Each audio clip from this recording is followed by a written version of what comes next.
Alors, bonjour à tout le monde. Donc, je viens ici pour la prédication. On continue notre série sur le livre des Ecclésiastes. Là, on va se concentrer spécifiquement sur les chapitres 7, et 10. Avant de vous inviter à lire la Bible, je vais vous donner un petit exemple concret qui va peut-être vous parler à tous. En tout cas, je pense qu'il va parler à pas mal de personnes. Donc, vous avez dû se projeter légèrement en arrière aux fêtes de fin d'année. C'est un moment où on se retrouve tous en famille avec beaucoup d'amis. Et souvent, c'est un moment où on va retrouver des personnes qu'on n'a pas forcément l'habitude de voir tous les jours. Et je ne sais pas si ça vous est déjà arrivé, mais souvent dans la famille très large, il y a une ou deux personnes avec qui on veut s'entendre. On pense qu'elle veut s'entendre avec nous.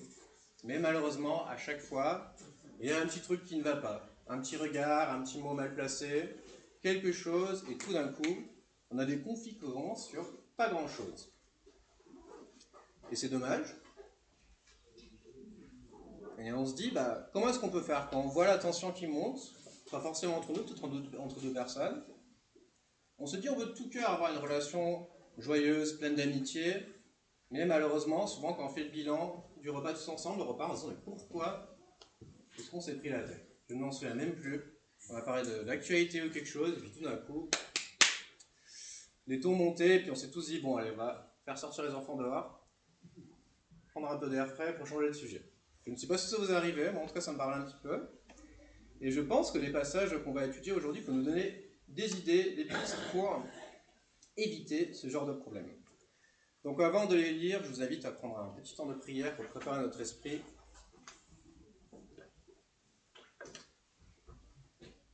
Dieu, je te remercie infiniment pour ce temps que nous pouvons passer ensemble. Je te remercie pour ta parole qui nous guide tous les jours. Je te prie d'ouvrir nos oreilles et d'ouvrir nos cœurs à ta sagesse, que nous puissions tous apprendre ensemble pour mieux vivre selon ta volonté et accomplir tes projets pour nous dans notre vie. Amen. Donc les passages que nous allons étudier aujourd'hui se trouvent dans Ecclésiastes 10. Je les ai aussi affichés sur le PowerPoint, mais c'est une traduction parmi d'autres. Tout d'abord, Ecclésiastes 10, versets 3 à 4. Quand l'insensé marche dans un chemin, le sens lui manque. Et il dit de chacun, voilà un fou. Si l'esprit de celui qui domine s'élève contre toi, ne quitte point ta place, car le calme prévient de grands péchés.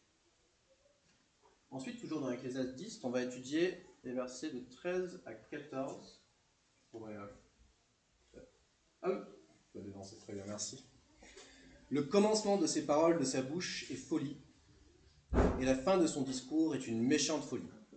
L'insensé multiplie les paroles, et l'homme ne sait point ce qui arrivera, et qui lui dira ce qui sera après lui. Ensuite, un autre passage d'Ecclésiastes 10, toujours, le verset 20. Ne maudis pas le roi, même dans ta pensée, et ne maudis pas le riche dans la chambre où tu couches, car l'oiseau du ciel emportera ta voix, l'animal ailé publierait tes paroles. Et finalement, un passage d'Ecclésiastes 7, je les ai volontairement mis dans cet ordre, parce qu'on les étudie dans cet ordre, versets 21 à 22. Ne fais donc pas attention à toutes les paroles qu'on dit, de peur que tu n'entendes ton serviteur te maudire. Car ton cœur a bien senti des fois où tu as toi-même maudit les autres. Donc, Ecclésiastes, il n'est peut-être pas le livre le plus simple du monde, je trouve, à comprendre dans la Bible, parce qu'il y a beaucoup d'images, pas mal de métaphores. Mais là, en tout cas, dans ces passages, on voit beaucoup cette opposition entre la notion du sage et du fou. Mais attention, ce ne sont pas vraiment des étiquettes qu'on peut porter. Comme on va le voir, Ecclésiastes chapitre 10 commence avec un passage assez effrayant, je trouve, qui est Ecclésiastes 10, verset 1. Les mouches mortes infectent et font fermenter l'huile du parfum. Un peu de folie l'emporte sur la sagesse et sur la gloire. Et donc là, on voit qu'en fait, la sagesse, c'est pas quelque chose qu'on peut acquérir comme un diplôme. ne peut pas valider sa carte sagesse et dire c'est bon, c'est fait, je peux passer à la prochaine étape. Au final, même les personnes les plus sages du monde, il leur suffit d'un petit brin de folie, une petite erreur, et tout peut mener à leur perte et tout peut dégringoler autour d'eux. J'ai pensé à justement, comme exemple récent, on a Elon Musk, qui illustre plutôt bien. C'est indéniable que c'est un bon businessman, selon certains très fort en technologie aussi, un homme qui a eu énormément de succès dans sa vie, et là, on pourrait penser, par son ego, par son orgueil, l'année dernière, il a battu le record du monde pour l'homme qui a perdu le plus d'argent en une seule année. C'est quelque chose à faire. Et on voit de ça, un tout petit peu de folie, vraiment, peut détruire notre réputation, nous faire perdre énormément de choses. Donc je n'ai pas forcément cherché à définir le terme sagesse, ça pourrait faire l'objet d'une série de prédications, c'est très compliqué. On va quand même se garder en tête pendant cette étude que la notion de sagesse ici c'est dans le sens biblique du terme, et on voit souvent dans la Bible que la sagesse humaine est en opposition avec la sagesse de Dieu. En effet, Jésus nous dit dans Matthieu 20, 16, « Les derniers seront les premiers, et les premiers seront les derniers. » Et je pense qu'on peut se garder ça en tête quand on parle de sagesse. Ce n'est pas purement grâce à notre logique, à notre réflexion, à notre savoir humain, même si c'est utile, qu'on va déterminer ce qui est bon et ce qui est mauvais. Paul va encore plus loin dans cette idée, dans la lettre à Corinthiens 2, au verset 7 à 10. Il nous dit que la sagesse de Dieu est mystérieuse et cachée, que Dieu, avant les siècles, avait destinée pour notre gloire, et que la sagesse qu'aucun des chefs de ce siècle n'a connue. Car s'ils l'eussent connu, ils n'auraient pas crucifié le Seigneur de gloire. Mais comme il est écrit, ce sont des choses que l'œil n'a point vues, que l'oreille n'a point entendues, et qui ne sont point montées au cœur de l'homme. Ce sont des choses que Dieu a préparées pour ceux qui l'aiment. Dieu les a révélées par l'Esprit, car l'Esprit sonde tout, même les profondeurs de Dieu. Et je pense que c'est très important de commencer de ce postulat-là, de se dire que la sagesse de base dont nous allons parler vient de la Bible. Elle est révélée par Dieu, ce n'est pas à nous de la déduire en observant simplement la nature et ce qui se passe autour de nous, même si on peut aussi utiliser notre intelligence pour comprendre les choses. En termes de la relation entre les autres, qui est le deuxième aspect clé de ce message, et là aussi je vais voir la notion de relation de manière très large. Essentiellement une relation, qu'est-ce que c'est? C'est une interaction avec d'autres personnes.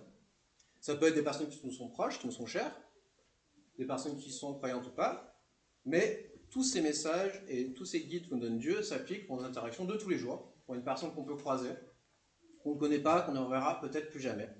Mais ça fait partie aussi de notre manière d'interagir avec les autres. Aussi, quand on parle de la sagesse, c'est pour ça que j'aime bien le terme interaction, c'est que tous les membres d'une relation sont actifs. Je pense qu'on mène à l'erreur si on se dit que telle ou telle personne est complètement passive dans une relation et l'autre est celle qui donne les instructions et vice-versa. Même dans une situation, par exemple je suis enseignant, je suis en interaction avec mes élèves quand je donne un cours, puisque même s'ils m'écoutent plus ou moins passivement, je leur demande quand même aussi d'être actifs, au moins dans leur écoute, et même d'ailleurs dans l'idéal de participer et d'interagir avec moi. Et c'est ça qu'on cherche dans une relation. Et d'ailleurs, quelqu'un qui choisit d'être passif, au final, a choisi quelque chose dans la relation, il dit je te laisse faire, et moi je ne ferai rien. C'est un choix. Donc ça aussi, il faut se garder en tête, la relation, on fait toujours des choix, conscients ou pas, mais on est toujours actif dans notre relation.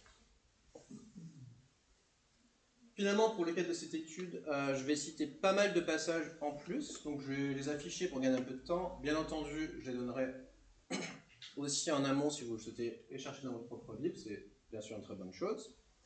Je vais aussi vous donner quelques exemples qui sont tirés de mes réflexions et de mes expériences personnelles. Je vais bien faire attention, n'hésitez pas à me reprendre si je dérape là-dessus, mais il faut toujours bien distinguer les deux. Bien entendu, comme je l'ai dit au début, le plus important, c'est de baser notre sagesse sur la révélation de Dieu. Nos réflexions peuvent venir ensuite, mais il faut toujours avoir cette base solide. Et donc je vais faire très attention, j'espère, à bien distinguer les deux et vous dire clairement, ça c'est mon idée, c'est pas forcément explicite dans la réponse. Donc pour commencer, la structure pour moi qui s'est détachée de ces 4 versets qu'on vient de lire, d'Ecclésiaste, c'est tout d'abord, dans nos relations, savoir se remettre en cause. On voit que dans les versets, on parle du fou dans le texte, Est-ce que nous sommes ce fou? Peut-être pas tout le temps, mais est-ce qu'on l'est dans ce moment précis? Et deuxièmement, si jamais on ne pense pas être le fou, comment est-ce qu'on peut en être certain? Et là, les clés qui ressortent du texte sont d'une part la maîtrise de soi, on va parler de comment est-ce qu'on peut l'acquérir, et de deux, le discernement, qu'on pourrait mettre en parallèle avec sagesse, mais là c'est plutôt une manière d'analyser les choses, d'être plus calme, comment éviter de devenir le fou qu'on décrit dans le texte. Donc tout d'abord, comment savoir si nous sommes le fou? Déjà, si on se dit en permanence, ils sont tous fous autour de moi. Tout le monde fait n'importe quoi, sauf moi. On le voit dans le verset 3 d'Ecclésiaste 10, quand l'insensé marche dans un chemin, le sens lui manque. Ah oui, par définition. Et il se dit de toutes les personnes qui croisent, ah, voilà un fou, il va dans la mauvaise direction. L'exemple concret qui m'est d'ailleurs arrivé de manière assez gênante en Angleterre, c'est quelqu'un qui conduit sur le mauvais côté de la route. Ça arrive, c'est assez drôle, de toute façon je pense que les personnes à devoir ont l'habitude, mais moi-même étant né en Angleterre, j'ai complètement perdu l'habitude, je suis sorti du bateau, et vous, je me suis mis à droite, et je voyais plein de personnes qui arrivent en face, qu'est-ce que tu fais? Ça serait bien sûr idiot dans son contexte-là de se dire, bah, tout le monde roule sur le mauvais côté de la route, qu'est-ce qui arrive? Ils n'ont rien compris ces Anglais. Ah non. Évidemment. Ça c'est l'exemple le plus ridicule, et j'espère que la plupart des personnes peuvent vite se rattraper et se dire, bah non. Et là, pour le coup, on est dans l'erreur. Là où c'est un peu plus fourbe, c'est quand on est en train de poursuivre une action et on se rend compte que la plupart des personnes sont d'opposition avec nous. Et là, on a deux choix. Soit on engage notre humilité et on se dit, ok, là je m'arrête, je vais peut-être me remettre en cause. Parce que bien sûr, il y a des cas de figure où être en opposition avec le monde, c'est juste. Mais c'est la minorité des cas. Et on a tendance à souvent penser que dans ce cas, pourquoi? Parce qu'on va engager notre orgueil.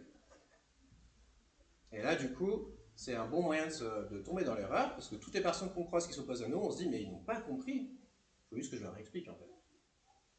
Et ça, c'est une erreur.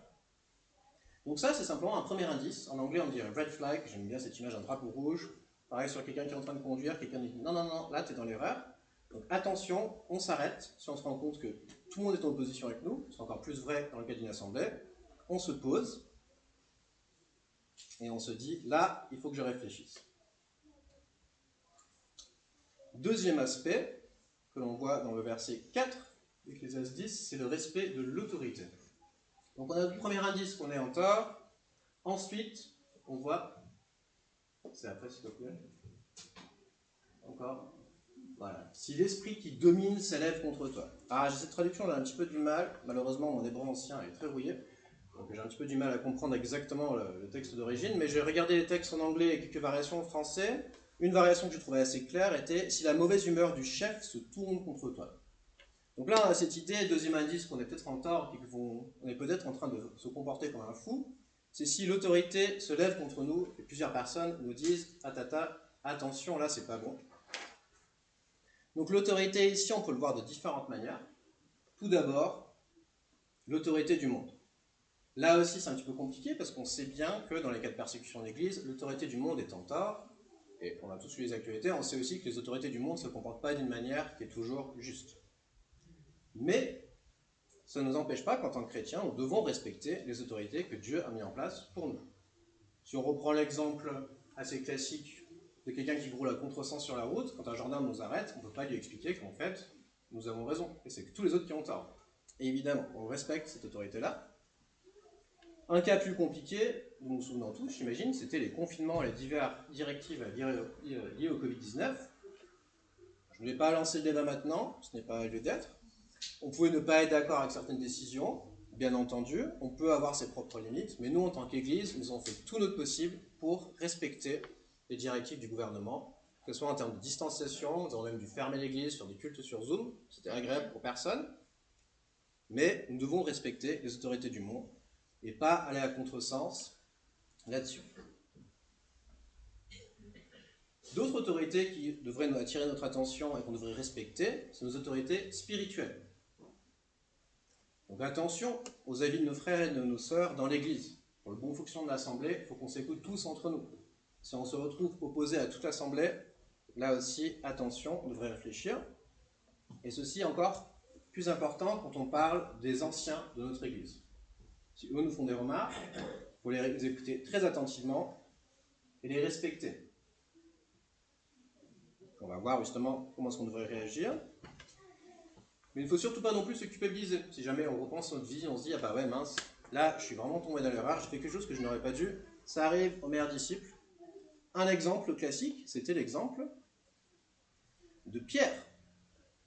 Lui s'est bien fait reprendre par Jésus. Et on voit souvent que Jésus, quand il reprend des personnes, il est le plus fort avec ses propres disciples.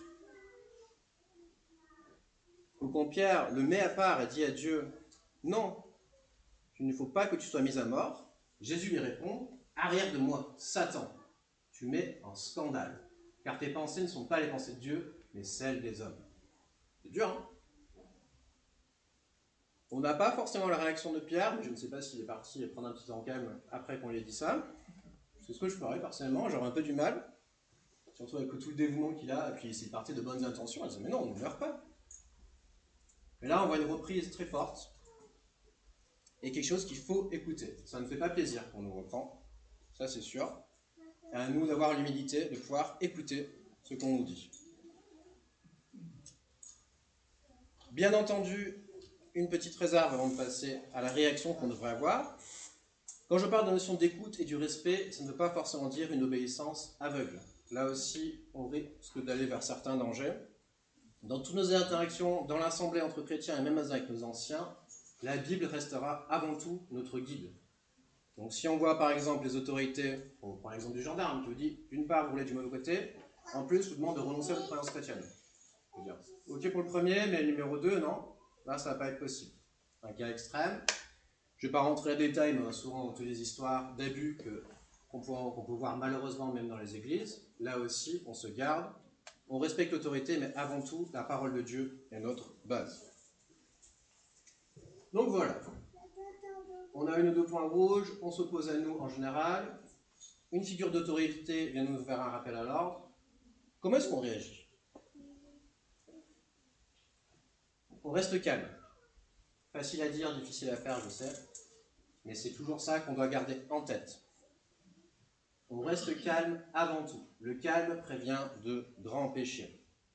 Si on nous fait une réflexion, si on dit quelque chose, on nous remet en cause, l'énervement, jouer sur l'orgueil, ça va tout de suite mener à des conflits qui sont pires, envenimer une chose et on va du coup se bloquer et rester dans notre comportement. Bien entendu, si on nous remet en cause, comme on l'a dit, il faut prendre le temps de réfléchir, lire la parole de Dieu, prier, prendre des temps de médiation ensemble. Mais là, je parle sur le moment. On nous a dit la chose qui ne nous plaît pas. Avant tout, on garde son sang-froid. Très facile à dire, difficile à faire. Je n'ai pas de technique miracle à vous vendre là-dessus. Personnellement, mon petit truc que je dis même avec les jeunes qui font les louveteaux, les éclaireurs, c'est juste, quand je vous dis un truc qui ne vous plaît pas, prenez une seconde et comptez jusqu'à 10 dans votre tête avant de me répondre. Doucement. Ça aide. En tout cas, ça m'aide. Je suis plutôt tendance à être colérique. Et ça, c'est un bon moyen, au moins, pour souffler, pour dire OK. Et au moins, juste pour dire, j'ai besoin d'une pause là dans ces discussions. C'est déjà quelque chose qui est bien. Parce que qu'est-ce qui va se passer si, au contraire, quelqu'un nous dit quelque chose et nous, on réagit tout de suite? Eh ben, on retrouve le repas en famille qui se passe un peu mal. On se lance dans une tirade, on s'emballe, on engage sa fierté et on dit non, ça devient presque identitaire. Ce que j'ai dit est juste, c'est fondamental pour moi et je ne veux pas lâcher. Et là, du coup, on voit ce que j'appelle des faux dialogues où en fait, chacun crie des slogans l'un à l'autre et on n'avance pas, on ne s'écoute pas. Et tout ce qu'on fait, c'est qu'on crée des émotions négatives. Donc j'ai évoqué la colère, le fait de se braquer, de mettre son orgueil en jeu. C'est vrai que je suis un peu biaisé quand je dis ça, parce que je sais, je me connais, c'est ma réaction personnelle, c'est la chose contre laquelle je dois lutter dans des situations un peu difficiles. Je le sais aussi, parce que j'ai vu d'autres personnes, bien entendu, qu'il y a différentes techniques aussi. Il y a différentes conséquences du manque de calme. Certaines personnes, plutôt que de s'énerver, ils se bloquent. Et on le voit. Tout simplement, ils ne sont plus dans la conversation. Leur esprit part, ils partent de loin. Ils sont juste là, ils écoutent ce qu'on leur dit. C'est bon, c'est fini? Ok, merci. Et ils s'en vont. Et là, on sait qu'il n'y a rien qu'à percuter. Déjà en tant qu'enseignant, je vois ça tous les jours, parce que les élèves savent très bien que crier sur un prof, tout ce que leur gagner, c'est des heures de colle. Ils sont suffisamment malins pour ne pas faire ça, mais ça ne veut pas forcément dire qu'ils sont à l'écoute, qu'on leur dit quelque chose qui ne leur plaît pas. Et ça, c'est quelque chose d'assez fondamental à chacun. Et je vois déjà ça, par exemple, dans ma fille, qui a 4 ans, elle est extrêmement diplomate, et très maligne pour ça. Par exemple, si je lui demande de ne pas manger avec ses doigts, elle va me dire « Ah, tu sais papa, la soupe, elle est super bonne. »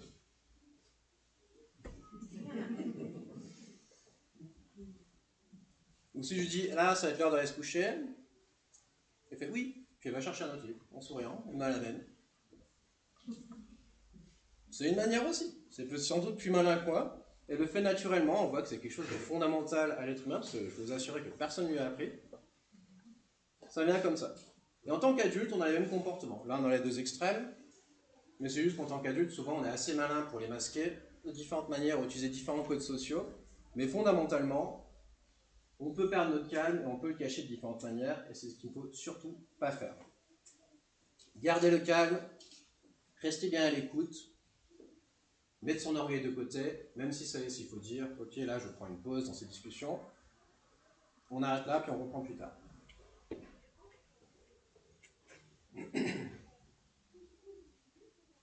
Parce que qu'est-ce qui va se passer, pour revenir sur quelqu'un qui s'énerve, si on se lance dans une grande tirade, tout de suite, ça surenchérit, on parle de plus en plus loin, on va dire des choses qu'on ne pense pas.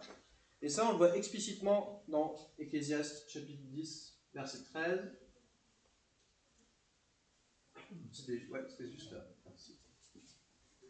Là, quand on parle le commencement des paroles de sa bouche, on parle du fou, bien entendu. On commence déjà avec une mauvaise réplique, mais la fin du discours est une méchante folie. Donc on allait encore plus loin. Et je trouve que c'est incroyable que c'est un texte qui est très vieux, mais ça décrit vraiment des choses qu'on vit encore. Le cœur de l'homme ne change pas. On a tous vu des personnes, c'est plus facile de le voir chez l'autre, bien entendu. On a tous vu des personnes qui font une déclaration assez maladroite, on les reprend, puis du coup ils se lèvent, ils tapent du poing, non, et puis ils vont encore plus loin, ils disent des choses encore plus extrêmes, et au bout d'un moment on dit, mais est-ce que tu crois vraiment ce que tu es en train de dire, ou est-ce que tu es de la provoque? Twitter est une machine magnifique pour produire ce genre de débat. Maintenant, la politique aussi, dans beaucoup d'aspects, et en fait, c'est exactement ça. Donc, comment est-ce qu'on fait? Si on commence avec de la folie, plutôt que de multiplier les paroles et de finir avec une méchante folie, eh ben on s'arrête avant. Pareil, c'est dur pour l'orgueil. On dit quelque chose qui est faux, on stoppe.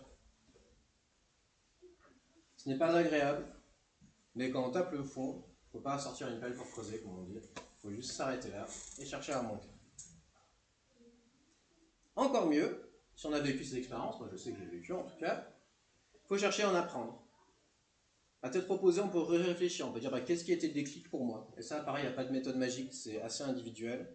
Qu'est-ce qui a fait que là, ma fierté s'est enclenchée, que je me suis lancé? L'un des facteurs récurrents, je pense, pour beaucoup de personnes, c'est le fait d'avoir des discussions en public. On peut imaginer le repas à table, on peut imaginer un désaccord au sein de l'assemblée. Le fait d'avoir le conflit devant tout le monde, ça bloque aussi l'orgueil tout de suite. Parce qu'on ne veut pas se laisser faire, ça le monde nous l'apprend, on dit toujours sois fort. Si quelqu'un te dit quelque chose qui ne te plaît pas, tu réagis, tu le rabaisses, non. C'est comme ça qu'on montre notre force. La Bible n'est pas d'accord, c'est pas ça la vraie force. Et ça, on le voit aussi dans la Bible. Pareil, pauvre Pierre, mais il va revenir. Pierre aussi a eu exactement le même comportement. Et il a sûrement appris. Mais là, c'est vraiment flagrant. Où Jésus annonce à tous ses disciples, vous serez tous scandalisés. Et Pierre répond, non. Quand tous seraient scandalisés, je ne le serai pas. Non, non, moi c'est bon. Là, il était devant tout le monde. Ne m'appelle pas Pierre pour rien, moi je suis fort. Ne vous inquiétez pas, moi je tiens. Et Jésus lui répond, non, non, non. Toi aussi, et Pierre encore, tu me renieras 3 fois. Et là, Pierre répond plus fortement. J'aime bien cette traduction-là. On sent vraiment qu'il se lève, qu'il hausse le ton, qu'il frappe du poing. Non, non, non, non, non, pas moi. Je te l'assure. Je ne te renierai pas. Qu'est-ce qui est arrivé? On connaît la suite de l'histoire, bien entendu. Ce que Jésus a dit arriva exactement. Pierre a eu peur et il a renié Jésus 3 fois avant que le coq chante. Et au final, il n'en a plus rien. On voit là exactement ça. Pierre prend la parole devant tous, il engage sa fierté, il fait tout ce qu'il ne fallait pas faire. Il contredit Jésus, qui est l'ultime autorité terrestre et spirituelle, son maître, dans tous les sens du terme. Il s'oppose explicitement à lui, en disant quand tous seraient scandalisés, je ne le serai pas. Et pire encore, avec en public, on voit même que son mauvais exemple entraîne les autres, parce que tous ont répété ce que lui a dit. On peut se demander si Pierre aurait eu la même attitude s'il avait cette discussion en seul à seul avec Jésus. On ne sait pas. Mais en tout cas, ce qui est sûr, c'est que Pierre s'est sincèrement repenti, et je suis certain qu'il a pu apprendre de cette leçon en y repensant. D'ailleurs, c'est sans doute pour ça que Jésus a pris le temps de lui préciser pour dire « Non, tu me renieras 3 fois ». Je ne pense pas qu'il voulait le blesser en disant ça, mais qu'il voulait lui apprendre quelque chose d'important. Et ça l'a aidé à se grandir et à mieux se maîtriser.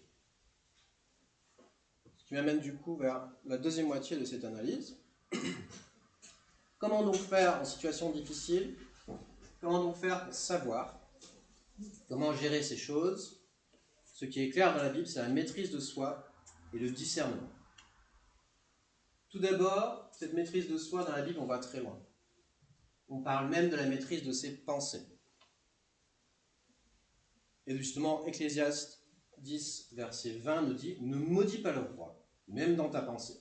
Ne maudis pas le riche dans la chambre où tu couches, car l'oiseau du ciel emporterait ta voix, l'animal ailé publierait tes paroles. » Alors bien entendu, ce verset n'est pas à prendre littéralement, mais je ne peux plus m'empêcher de faire le lien avec un autre oiseau ailé qui emporte nos paroles.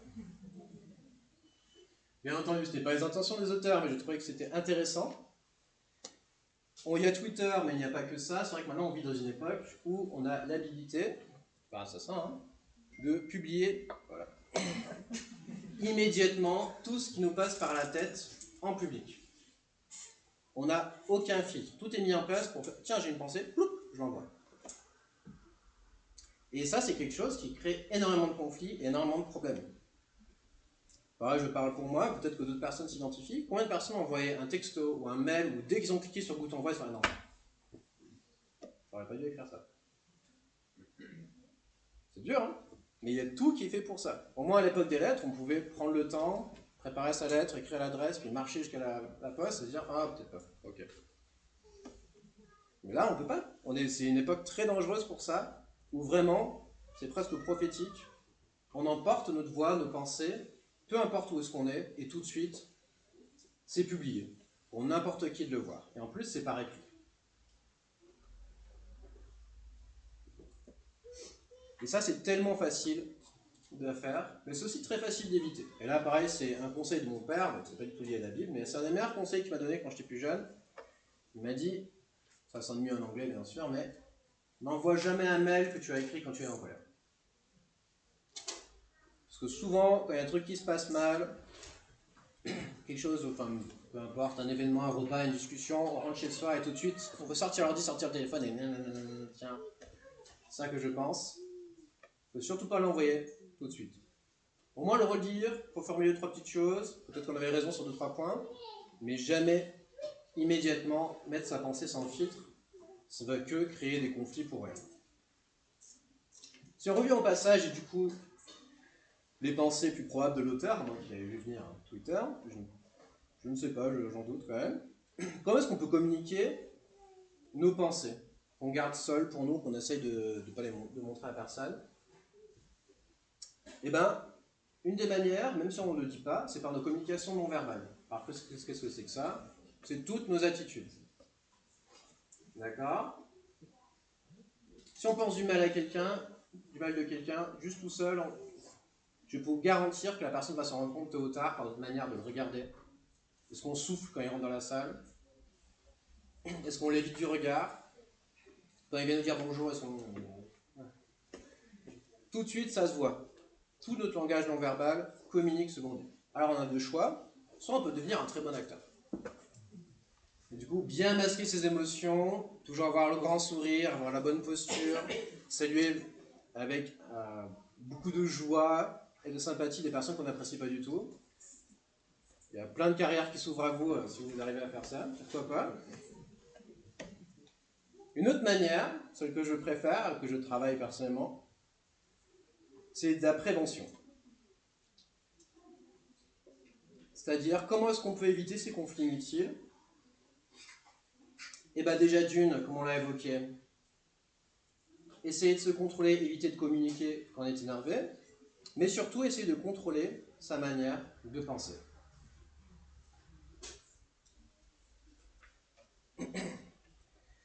C'est difficile, ce n'est pas quelque chose qu'on va faire rapidement, ce n'est pas quelque chose qui se fait du jour au lendemain, et c'est le travail de toute une vie. De toute manière, comme on l'a dit dès le début, la sagesse, ce n'est pas quelque chose qu'on valide, c'est quelque chose qui se travaille.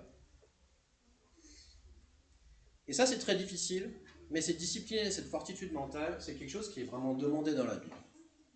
Et comment est-ce qu'on peut y arriver? Il n'y a pas de manière simple.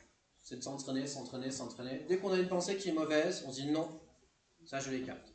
Parce qu'on en aura toujours. C'est quasi... Enfin pour moi en tout cas, c'est impossible d'avoir zéro mauvaise pensée, parce que certaines personnes y arrivent un jour. Super pour eux. Mais en tout cas, c'est très difficile. Par contre, on peut s'autodiscipliner.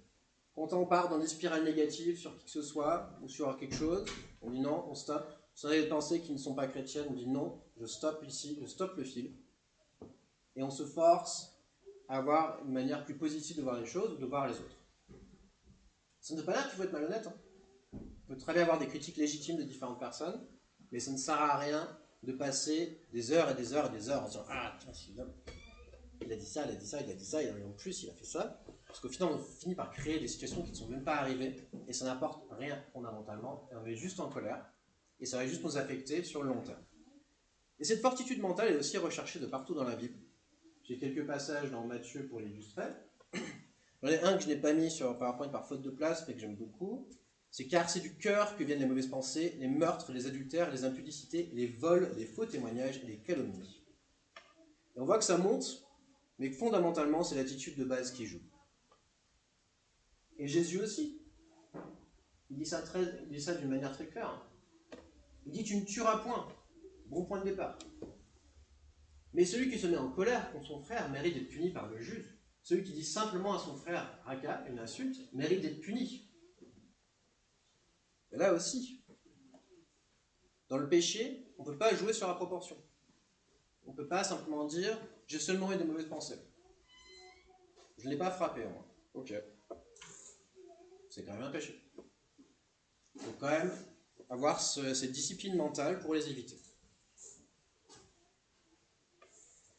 Là-dessus, comme je vous disais, je n'ai pas énormément de conseils, en tout cas moi, au niveau personnel, parce que c'est vrai qu'en tant que jeune enseignant, j'ai commencé cette année à enseigner avec des adolescents. Très agréable, pendant ça. Mais bien sûr, il y a eu beaucoup plus de conflits qu'avec des adultes où j'enseignais avant.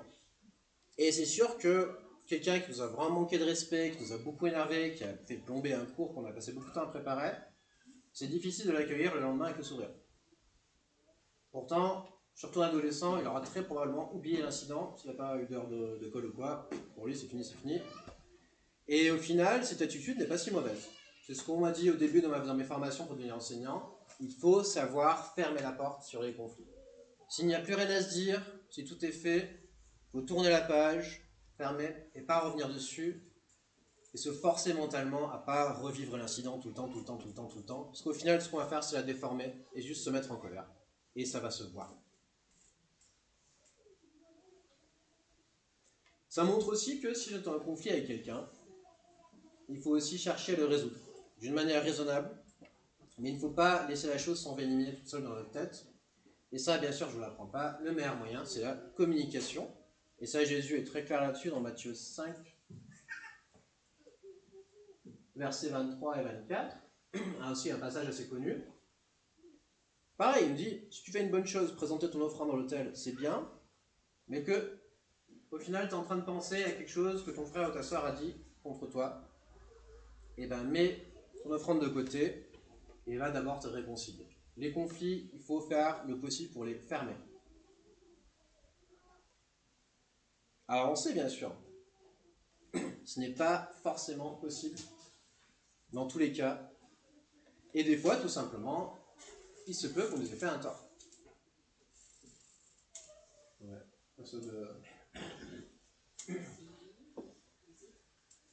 Et c'est là où le discernement va rentrer en jeu.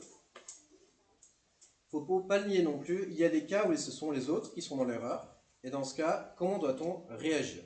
parfois on ne peut pas trouver une solution à un conflit tout de suite. Parfois, tout simplement, on a des différences de personnalité qui font que ça, on ne peut pas vraiment avoir une relation très proche. Ça arrive, mais c'est toute la sagesse et la discernement qui va permettre d'identifier ces différents cas de figure, avec la réserve que d'abord on s'est bien remis en cause avant.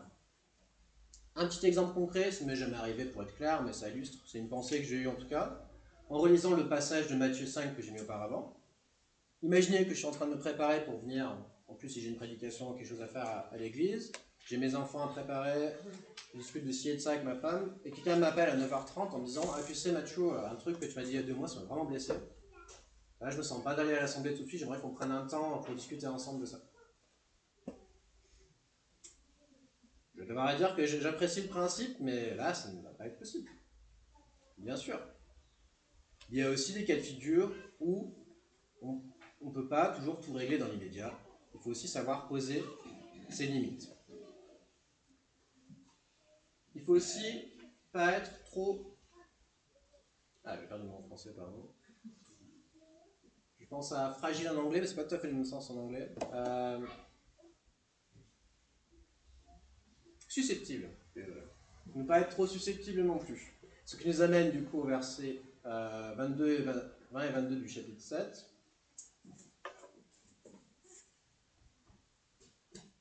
Il n'y est pas? Bon, je vais le lire, c'est moi. Donc le verset de chapitre 7, où il nous était dit, verset 20 à 22, « Non, il n'y a sur la terre point d'homme juste qui fasse le bien et qui ne pêche jamais. Ne fais donc pas attention à toutes les paroles qu'on dit, de peur que tu n'entendes ton serviteur te maudire. Car ton cœur a bien senti des fois que tu as maudit toi-même les autres. » Et ça, c'est important à garder en tête aussi, notre relation avec les autres, c'est de savoir que les autres aussi vont forcément pécher contre nous un jour. On peut mettre le suspense de côté tout de suite, une relation parfaite n'existe pas. Même si on peut l'espérer. Il y aura forcément des moments donnés où quelqu'un va avoir un comportement inadapté avec nous. Et la toute première chose, surtout pour des paroles, c'est de ne pas y prêter trop d'attention, de se dire ok, telle personne a dit quelque chose qui ne m'a pas plu, on va mettre ça de côté, parce qu'il y a bien des fois où moi aussi j'ai dérapé et j'ai pas forcément envie qu'on fasse un procès chaque fois pour chaque petite erreur.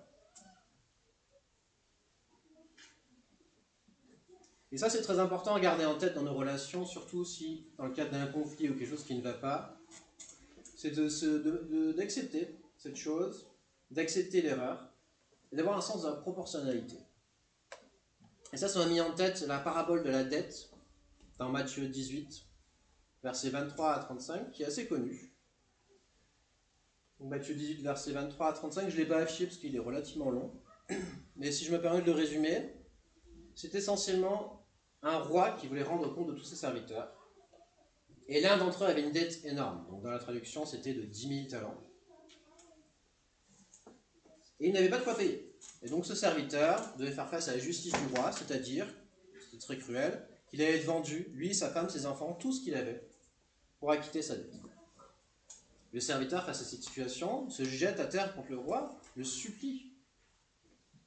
Il dit non, aie patience, je te paierai tout. Pardonne-moi de ma dette, laisse-moi plus de temps. Et le maître, plein de compassion, le remit de sa dette et le pardonne. Ce même serviteur, une fois sorti, croise un compagnon qui lui devait 100 deniers, donc une somme inférieure. Et quelle est sa réaction? Il le saisit, il l'étrangle, il le traîne devant le roi et exige qu'on lui paye sa dette. Alors c'est une parabole, c'est assez fort. Et quelle était la réaction du maître? Il lui dit « Méchant serviteur, je t'avais remis un entier de ta dette parce que tu m'en avais supplié. Ne devais-tu pas avoir pitié de ton compagnon comme j'ai eu pitié de toi ?» Et le maître, irrité, livra le serviteur au bourreau jusqu'à qu'il lui payait tout ce qu'il devait. Et Jésus nous dit « C'est ainsi que mon Père céleste vous traitera. Si chacun d'entre vous ne pardonne pas à son frère de tout son cœur. » J'aime bien cette parabole, c'est une de mes préférées. J'aime bien me la garder en tête aussi quand je dois pardonner à quelqu'un. De me dire, oui c'est dur pour moi, dans ma petite échelle. Mais comment est-ce que je peux demander à Dieu de me pardonner de ce que j'ai fait si je ne suis même pas capable de pardonner un autre humain? Pareil, c'est quelque chose d'utile. Moi, j'aime bien la relire, cette parabole, me remettre en tête quand je suis dans un moment difficile ou que j'ai du mal avec le pardon. Et je trouve que c'est assez parlant.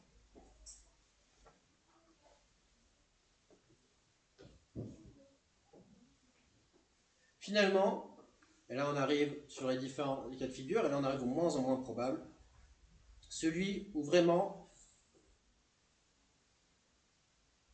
on a une vraie critique qu'on reçoit des autres, et qu'on ne sait pas comment réagir. Et qu'au final, cette critique ne nous paraît pas complètement fondée. Et peut-être qu'on a raison, peut-être qu'on peut se justifier d'une manière ou d'une autre. Ça ne nous empêche pas d'appliquer les conseils dans Ecclésiaste 10, verset 4, de rester calme. Peu importe, même si on a complètement raison. Le calme prévient de grands péchés.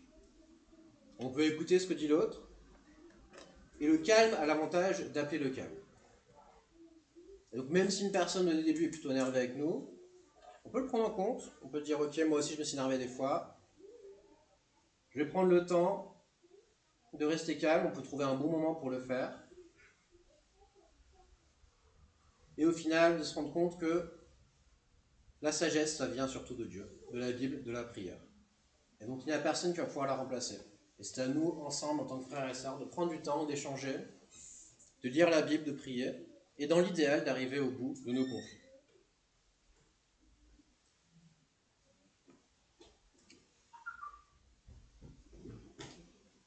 Et finalement, le dernier cas, où vraiment il y a un comportement qui est complètement problématique, qui est complètement abusif, ok, c'est pas tout à fait là. Merci.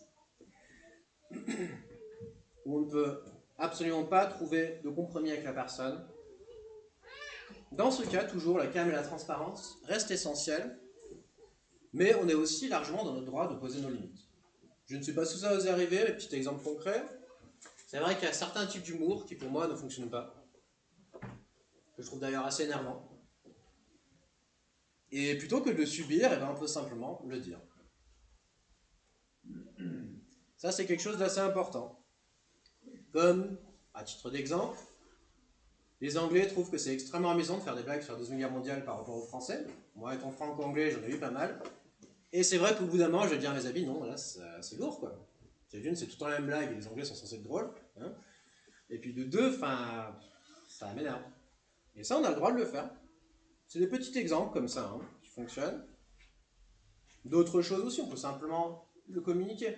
Et souvent, si on dirait calme, c'est bien pris. Moi, j'ai une petite particularité, c'est que je ne mange pas du tout sucré. Pas par choix de santé ou quoi, parce que je n'aime pas le goût particulier, je sais. Et plutôt que de me forcer avec un demi-sourire à manger des desserts, je savais que j'étais invité quelque part, pour rester poli, au final, si je dis simplement, non, en fait, c'est pas mon goût, et ben, ça passe très bien. Souvent, des personnes un peu du mal, ils vont insister, si, vas-y, te retiens pas, c'est pas grave, t'es pas gros, c'est bon. Mais non, on peut simplement insister là-dessus. Et ça peut fonctionner avec beaucoup de choses, je pense. Ça peut fonctionner avec des cas plus gênants, où on peut dire, bah écoute, moi par exemple, telle ou telle discussion plus compliquée, si on est en relation proche avec quelqu'un, passer 21h30, passer 22h, je pense que c'est plus la peine. Ça peut être un bon conseil, c'est un conseil qu'on m'a donné, je trouve que c'est pas mal dans les relations de couple, pour cet exemple-là, et ça fonctionne dans plein d'autres exemples. Des conversations assez lourdes avec les proches, voilà, on met cette limite, ou peut-être tel ou tel jour, non là c'est un jour de repos, on n'en parle pas. C'est possible. Et ça on le voit, si c'est dit d'une manière calme, d'une manière posée, d'une manière réfléchie, dans Ecclésiaste 10, verset 12, les paroles de la bouche du sage sont pleines de grâce. Elles nous apportent le succès. Et ça, c'est quelque chose de très important à prendre et de conclure là-dessus. Du coup, ça m'amène à la fameuse image juste après. C'est qu'on peut avoir cette image-là, cette idée des relations humaines, ou même des relations en tant qu'assemblée, où la vie, c'est une fête non-stop, on est toujours en train de rigoler à une blague que quelqu'un vient de dire, on s'entend tous super bien, on est toujours en train de sauter, de faire des high-five tous ensemble, et c'est super. Et ça, c'est bien, ça arrive ces moments, c'est chouette d'en profiter dans nos groupes d'amis, dans nos familles, dans nos assemblées. Mais il faut se faire face à la réalité qu'une relation long terme et une relation proche, par définition, ce n'est pas une fête non-stop. Par définition, il y aura les moments difficiles, il y aura de la fatigue, il y aura de la tristesse, il y aura des travers des uns et des autres. Et c'est dans ces moments-là que c'est essentiel de pouvoir communiquer ses limites et de respecter celles des autres. Et de savoir prendre le temps aussi quand il faut, et de laisser l'espace quand il faut aussi. Et ça, si les relations humaines, j'ai pas forcément de baguette magique ou de manière ultime, ou de conseil ultime pour y arriver à tous les coups. En fait, c'est qu'il n'y a pas de solution simple. Soit on investit le temps, soit on n'investit pas. Et là, par exemple, faire preuve de discernement. Peut-être que certains cas de figure, on n'a pas forcément l'énergie de vraiment aller au bout d'une certaine relation. Par exemple, j'ai certains collègues de travail à qui j'ai des relations cordiales, mais après ces discussions, je vois qu'on est tellement différents dans nos valeurs que c'est pas trop la peine d'essayer vraiment d'avoir une relation très proche, même si je peux les soutenir en temps difficile s'il faut. Ça fait partie des relations. Et tout ce qu'il faut, avant tout, c'est d'essayer de ne pas être le fou évoqué dans les passages du début. Qui parle. Comme je vais le faire, mais... je me suis posé, j'ai réfléchi.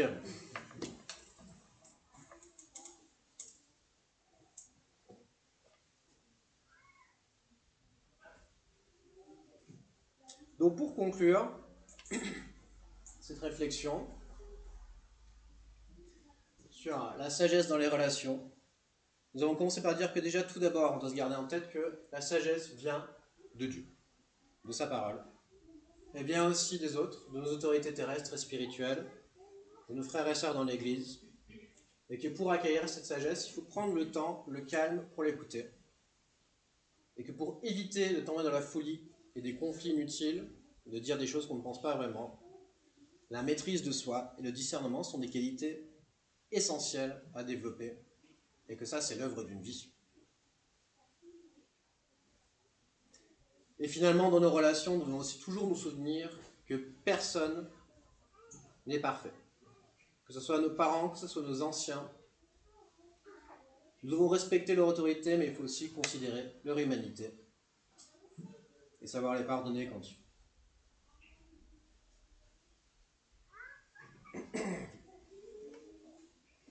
Et fondamentalement, pour conclure sur une note positive, on peut toujours garder en tête que dans notre assemblée, la parole de Dieu nous unit, notre fraternité est notre force, et nous savons que nous avons toujours ça en commun, malgré toutes les autres différences que nous pouvons avoir, et que si toute l'Église est toujours à l'écoute de Dieu, nous ne pouvons que progresser pour accomplir sa volonté.